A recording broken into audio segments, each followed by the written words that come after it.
அது என்மேல் இருந்த கடமையாக இருக்கிறது. தெரிந்து கொள்ளப்பட்டவர்களுடைய கடமை என்ன? சுவிசேஷத்தை பிரசங்கிக்க வேண்டும், இயேசுவின் நற்செய்தியை சொல்ல வேண்டும். ஆதி திருச்சபையிலே பந்தி விசாரிப்பின் பிரச்சனை வந்தபோது உங்க எல்லாருக்கும் தெரியும், பந்தி விசாரணை சரியாக செய்யப்படவில்லை என்று ஆதி திருச்சபையில ஒரு பிரச்சனை எழுதுகிறது. ஜனங்கள் எல்லாம் கிரேக்க ஸ்திரீகள் சரியாக விசாரிக்கப்படவில்லை என்று சொல்லி முறுமுறுக்கிறார்கள்.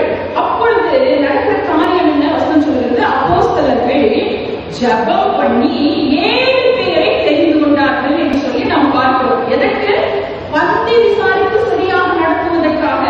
அவங்களுடைய வேலையெல்லாம் என்னது? சபைக்கு வருகிற ஜனங்கள் எல்லாரும் நல்லா சாப்பிட்டாங்களா, எல்லாருக்கும் கரெக்டா லெக் பீஸ் போயிடுச்சா, எல்லாரும் வயிறார சாப்பிட்டாங்களா, இதை கவனிக்கணும்.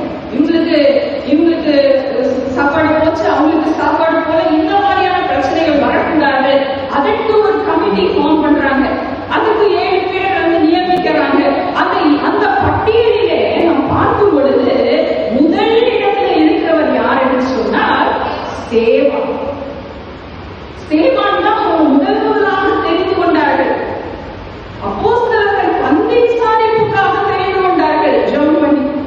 ஆனால் தேவனாகிய கர்த்தரோ பந்தி விசாரிப்புக்கும் மேலாக பரலோக ராஜ்ய பணிக்காக ஸ்தேவானை